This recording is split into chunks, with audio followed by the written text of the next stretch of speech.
बिस्मिल्लाहिर्रहमानिर्रहीम। अस्सलाम वालेकुम। न्यूज़ स्ट्रीम 80 में खुश आमदीद। एफआईए ने मौलाना तारक जमील पे कार्रवाई का आगाज किया। जब एफआईए ने कार्रवाई का आगाज किया तो उनके तमाम बैंक अकाउंट्स को मुंजमद किया गया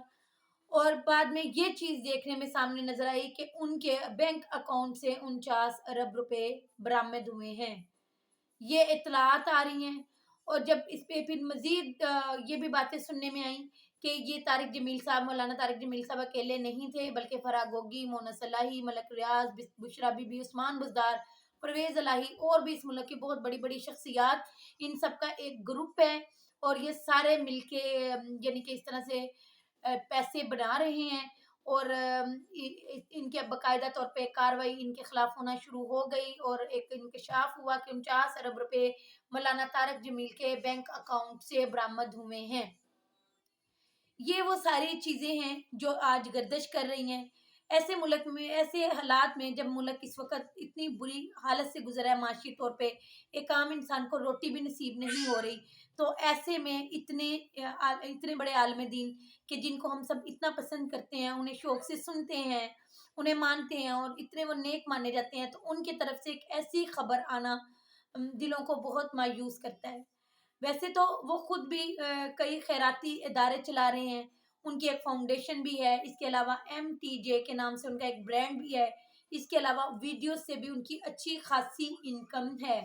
लेकिन फिर भी ऐसी भी नहीं कि एक अकाउंट में 49 अरब रुपए मिल जाएं और फिर बाद में ये जो दूसरी खबरें आ रही हैं कि पता नहीं कितने 100 एकड़ जमीन भी इसमें है और ये इतने बड़े बड़े लोगों के साथ जिनका करप्शन में पहले भी नाम है, ये उनके साथ इनका एक ग्रुप है। ये सारी चीजें अवाम के लिए बहुत तकलीफ दें। फिर इस चीज की जब तहकीकात की गई और जब अवाम को पता चला, अवाम को दुख हुआ और बहुत सारे लोगों ने तो मानने से ही इनकार कर दिया कि मौलाना तारिक जमील साहब ऐसे इंसान नहीं हो सकते। तो फिर उनके बेटे मौलाना यूसुफ जमील, उनसे राब्ता किया गया तो उन्होंने जितनी भी ये साजिश थी इसको बेनकाब कर दिया और उन्होंने बताया कि ये जो खबर है ये बिल्कुल बेबुनियाद खबर है, इसका हकीकत से कोई ताल्लुक नहीं, ये सिर्फ एक प्रोपेगेंडा हो रहा है। और इवन मौलाना तारक जमील साहब के ये भी बारे में ये भी बातें की गई कि मौलाना साहब को जो अटैक हुआ है ये सारा भी 49 अरब रुपए को छुपाने के लिए था, एक ड्रामा था। तो उनके बेटे ने बताया कि नहीं, उनको वाकई अटैक हुआ था और अब उनकी सेहत बेहतर है और वो पाकिस्तान वापस आ चुके हैं। तो ये क्या हुआ क्या है नाजरीन, ये मैं आपको बताती जाऊं कि एक इतने मशहूर और मारूफ और एक ऐसा बंदा जिनके सिर्फ यानी कि उनके फिरके के ही लोग इज्जत नहीं करते, बल्कि मैंने देखा है कि बहुत सारे अहले सुन्नत बरेलवी जो है वो भी और बहुत सारे अहले तुशी भी उन्हें सुनते हैं, उन्हें मानते हैं, उन्हें पसंद करते हैं। तो ये जो इतनी हर दिल अजीज शख्सियत, उनके खिलाफ इस कदर घिनौना इल्ज़ाम लगाया गया, ये क्यों लगाया गया, ये किस तरफ से इल्ज़ाम आया और इसमें हकीकत मैं आपको बता चुकी हूँ कि इसमें कोई हकीकत नहीं थी, ये सिर्फ एक प्रोपेगेंडा था। लेकिन ये प्रोपेगेंडा क्यों किया गया? मौलाना तारक जमील साहब इमरान खान को सपोर्ट करते हैं, पीटीआई को सपोर्ट करते हैं, वो इमरान खान के नजरियात के हामी हैं। कई बार इमरान खान उन्हें अपनी महफिल में मदऊ कर चुके हैं और वो हमेशा इमरान खान के हक की बात करते हैं। आपको पता है कि इतने मशहूर और मारूफ आलम दीन हैं कि जब ये बात कर रहे होते हैं तो इन्हें लाखों लोग सुन रहे होते हैं और वो इनकी बात को सच मानते हैं, इनकी बात के उन्हें ठीक होने का यकीन होता है।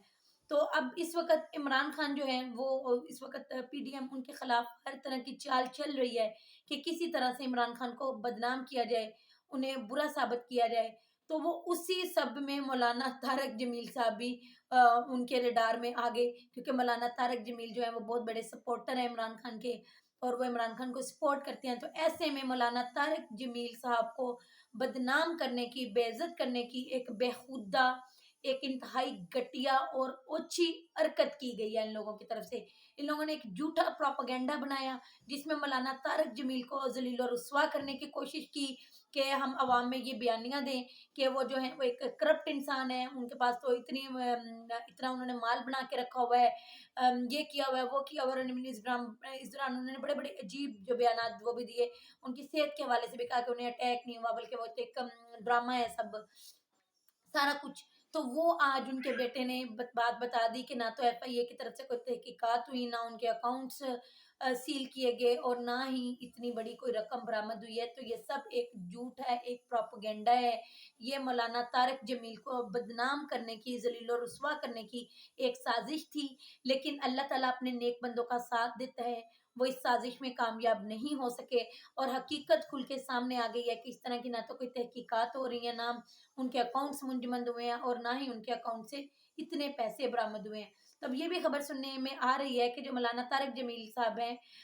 وہ ماشاءاللہ اب صحت کی طرف آ رہے ہیں، تو انہوں نے یہ کہا ہے کہ ان کی طرف سے بھی یہ بات سامنے آ رہی ہے، شاید اب اس کی تصدیق نہیں ہوئی آفیشلی، کہ یہ جھوٹے الزامات لگانے والوں کے خلاف وہ اپنی وہ کاروائی کریں گے۔ تو ابھی دیکھتے ہیں کہ نیکسٹ کیا ہوتا ہے، لیکن جو بھی ان کی کوشش تھی وہ ایک انتہائی بےہودہ تھی۔ اس طرح کے نیک انسان پہ اور عالم دین پہ اس طرح کے گھٹیا الزامات، انہیں چاہیے کہ سیاست کی جو گندگی ہے اسے کم از کم اپنے دین کے جو عالم ہیں ان سے دور رکھیں، اور وہ بھی اس قدر مشہور و معروف اور اس قدر حد عزیز عالم اور اس قدر نیک انسان، جو کہ یعنی کہ کبھی سیاست میں آیا ہی نہیں، نہ ہی کبھی وہ کنٹروورسی کی کوئی بات کرتا ہے، تو انہیں چاہیے کہ وہ ان کو اس طرح کے جیے دلما سے دور رکھیں اپنی اس طرح کے سیاست کے گن کو، اور آپس میں ہی یہ گندا کھیل کھیلے۔ لیکن جو بھی ان کی سازش تھی وہ بری طرح سے ناکام ہو چکی ہے۔ مولانا طارق جمیل صاحب کو اللہ نے عزت دی ہے، اللہ ہی عزت دینے والا ہے، اور اللہ ہی ذلت دینے والا ہے۔ یہی وجہ ہے کہ یہ حکومت پا کے بھی ذلیل و خوار ہو رہے ہیں، اور جن لوگوں نے عزت پانی تھی، عمران خان ہے، وہ کرسی سے جب اترے تو اللہ نے انہیں اور زیادہ عزت دے دی، جب ان سے عہدہ لے لیا تو اللہ نے انہیں عزت اور بڑھا دی۔ تو اس طرح مولانا طارق جمیل کی جو عزت ہے اس کو یہ ڈیمیج نہیں کر سکتے، کیونکہ اللہ ان کے ساتھ ہے۔